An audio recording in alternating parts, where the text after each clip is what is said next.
Hello guys, welcome back to UPSC Grip and we are going to move further in the chapter Nazism and the rise of Hitler. So in this chapter we are going to study about the years of depression. अब तक हमने बहुत कुछ पढ़ चुका है. हमने world war 1 के बारे में पढ़ा, हमने नाजिज़म के बारे में पढ़ा, हमने देखा कि वाइमर रिपब्लिक कैसे एग्जिस्टेंस में आई. उसके बाद हमने देखा कि पॉलिटिकल थोड़ी इंस्टेबिलिटी चल रही थी जर्मनी में, और साथ ही वहाँ पे इकोनॉमिक क्राइसिस भी हुआ था. तो ये जो इकोनॉमिक क्राइसिस हुआ था उसमें जर्मनी ने बहुत सारे नोट्स प्रिंट करना शुरू कर दिए थे, जिसकी वजह से जर्मनी में हाइपर इन्फ्लेशन जैसी परिस्थिति आ चुकी थी. अब हम पढ़ने वाले हैं ईयर्स ऑफ डिप्रेशन के बारे में. The years between 1924 and 1928 saw some stability. तो 1924 से तो 1928 तक जर्मनी में एक हद तक स्टेबिलिटी थी, क्योंकि 1923 में क्या हुआ था, 1923 में वही जर्मनी ने नोट प्रिंट करना शुरू कर दिया था फ्लॉलेसली, और उसकी वजह से वहाँ हाइपर इन्फ्लेशन जैसी सिचुएशन आ चुकी थी. तो अब क्या हो रहा है, 1923 में ही जब जर्मनी को ये क्राइसिस से गुज़रना पड़ रहा था, तब अमेरिका ने एक डेव्स प्लान करके जर्मनी में इंट्रोड्यूस किया था, जिसकी वजह से जर्मनी जो है अपने इस इकोनॉमिक क्राइसिस से बाहर आ पाया.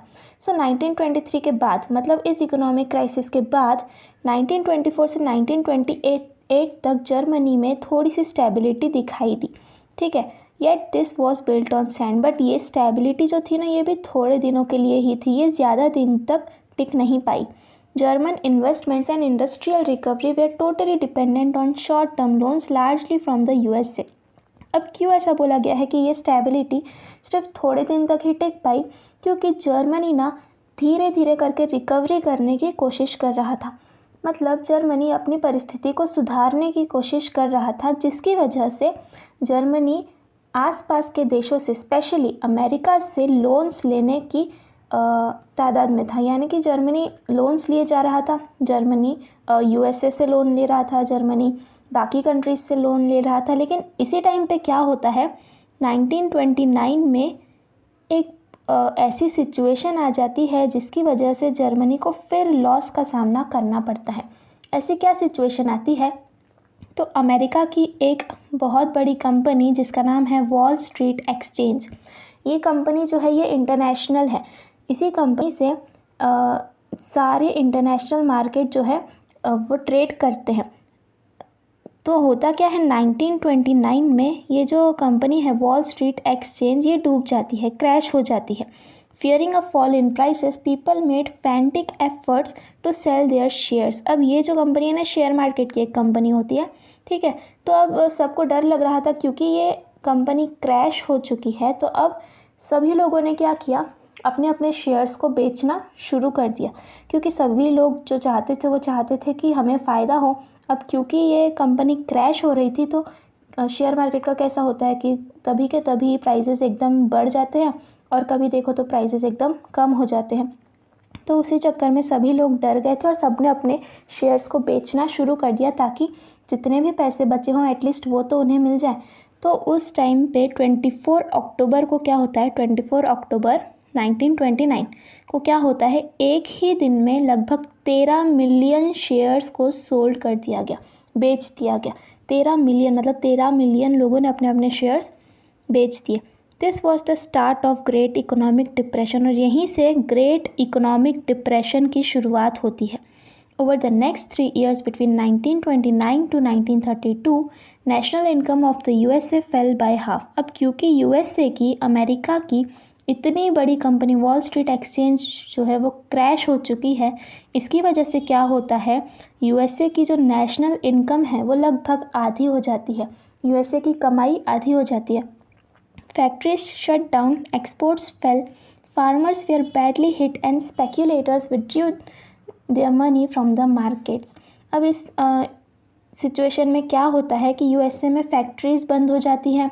USA से जितने भी प्रोडक्ट्स बाहर एक्सपोर्ट किए जाते थे, यानी बाहर जाके बेचे जाते थे, वो सब बंद हो जाते हैं. फार्मर्स जो हैं USA के, वो बहुत ही बैडली हिट किए हुए होते हैं, मतलब उनको भी काफ़ी नुकसान होता है. साथ ही जो जो स्पेक्यूलेटर्स थे, मतलब जिन्होंने भी USA के मार्केट में अपना पैसा लगाया हुआ था, वो सब मार्केट से अपना पैसा बाहर निकाल लेते हैं. इसकी वजह से यूएसए को काफ़ी ज़्यादा इकोनॉमिक डिप्रेशन झेलना पड़ता है। The effects of this recession in the US economy were felt world wide. अब क्या होता है, ये जो यूएसए के इकोनॉमी में डिप्रेशन हो रहा है उसके इफ़ेक्ट्स पूरे वर्ल्ड के मार्केट को झेलने पड़ते हैं। ऐसा क्यों? क्योंकि यूएसए जो है वो बहुत ही पावरफुल नेशन है।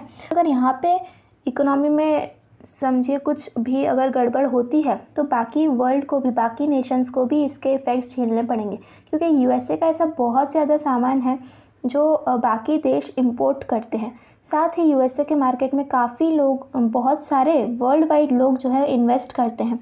इसकी वजह से अगर यूएसए की इकोनॉमी कम होती है तो बाकी जगहों पे भी इकोनॉमिक डिप्रेशन शुरू हो सकता है।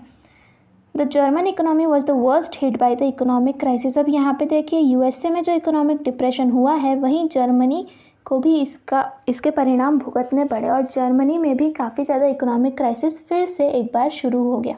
पहले भी जब जर्मनी में हाइपर इन्फ्लेशन हुआ था, जर्मनी की गवर्नमेंट ने बहुत सारे नोट प्रिंटिंग शुरू कर दी थी, तब अमेरिका ने ही जर्मनी को हाइपर इन्फ्लेशन से बचाया था। बट इस बार क्या हुआ है, अमेरिका में ही बहुत ज़्यादा इकोनॉमिक क्राइसिस चल रहा था, जिसकी वजह से जर्मनी में एक बार फिर से इकोनॉमिक क्राइसिस दिखाई देता है। By 1932, industrial production was reduced to 40% of the 1929 level. 1932 तक आते आते हम देखते हैं कि जो इंडस्ट्रियल प्रोडक्शन है वो 40% तक कम हो जाता है। वर्कर्स लॉस्ट देयर जॉब्स और वेयर पेड रिड्यूस्ड वेजेस। वहाँ जर्मनी के वर्कर्स ने उनकी जॉब गंवा दी, साथ ही में उनको जो सैलरीज है, उनके जो वेजेस है वो भी बहुत कम कर दिए गए। Number of unemployed touched an unprecedented 6 million. 6 million लोग जो है वहाँ पे अनएम्प्लॉयड हो गए, मतलब उनकी नौकरियाँ चली गई। On the streets of Germany you could see men with placards around their necks saying willing to do any work.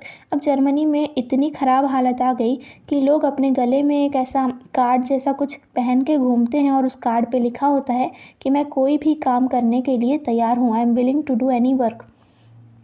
Unemployed youths played cards or simply sat at street corners or desperately queued up at the local employment exchange. अब वो जो unemployed youth हैं, मतलब जिनकी नौकरियां चली गई हैं या जिन्हें काम नहीं मिल रहा है, वो लोग क्या करते थे, ऐसे ही रास्ते पे घूमते रहते थे और कार्ड्स खेलते रहते थे बैठ के, जिसको हम सट्टा लगाना बोलते हैं, है ना। ये सब काम उनके लिए बचा था। As job disappeared, the youth took the criminal activities and total despair became commonplace.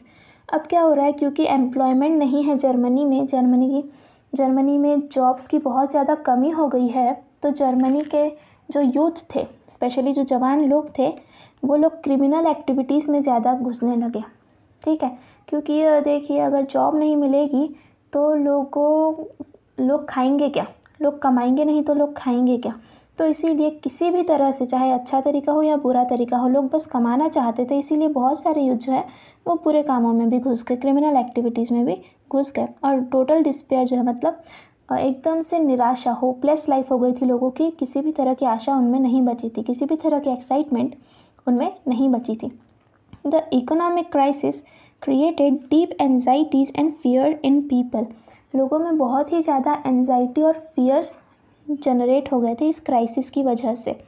Middle classes, especially salaried employees and pensioners, saw their savings diminish when the currency lost its value. अब फिर से Germany की जो currency थी उसकी value बिल्कुल ही ख़त्म हो गई। मिडिल क्लासेस, स्पेशली जो सैलरीड लोग थे और जो पेंशनर्स थे, उनकी सेविंग्स भी ख़त्म होने लगी थी। अब small businessman, self employed and retailers suffered. जो छोटे छोटे बिजनेसमैन थे उन्होंने भी सफ़र किया। जो सेल्फ एम्प्लॉयड लोग थे, मतलब वही जो बिजनेसमैन लोग थे, उन्होंने बहुत ज़्यादा सफ़र किया। क्यों? क्योंकि उनका बिजनेस जो है वो एक तरह से पूरा तबाह हो गया था। The sections of society were filled with fear of proletarianisation and anxiety of being reduced to the ranks of the working class और वर्स स्टिल द अनएम्प्लॉयड। अब जो कुछ सेक्शंस थे सोसाइटी के जो बहुत ही डरे हुए थे, उनके मन में डर था। किस चीज़ का डर था? उनके मन में प्रोलिटरियनाइजेशन का डर था। ये क्या होता है, इसका मतलब है कि कहीं ऐसी सिचुएशन ना आ जाए कि हमें एकदम ही मज़दूरों वाला काम करना पड़े। इस चीज़ के डर से जो अच्छे खासे सेक्शंस थे सोसाइटी के वो डरे हुए थे।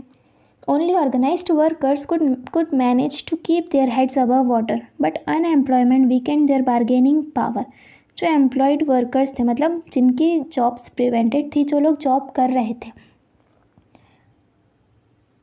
वो ही सिर्फ मैनेज कर पाते थे कि वो शान से चल सके। But unemployment weakened their bargaining power, but क्योंकि अनएम्प्लॉयमेंट थी, हर तरफ पे बेरोज़गारी थी, उसकी वजह से ज़्यादा बार्गेनिंग वो कर नहीं पा रहे थे। बार्गेनिंग मतलब भाव तोल करना, ज़्यादा भाव तोल वो कर नहीं पा रहे थे।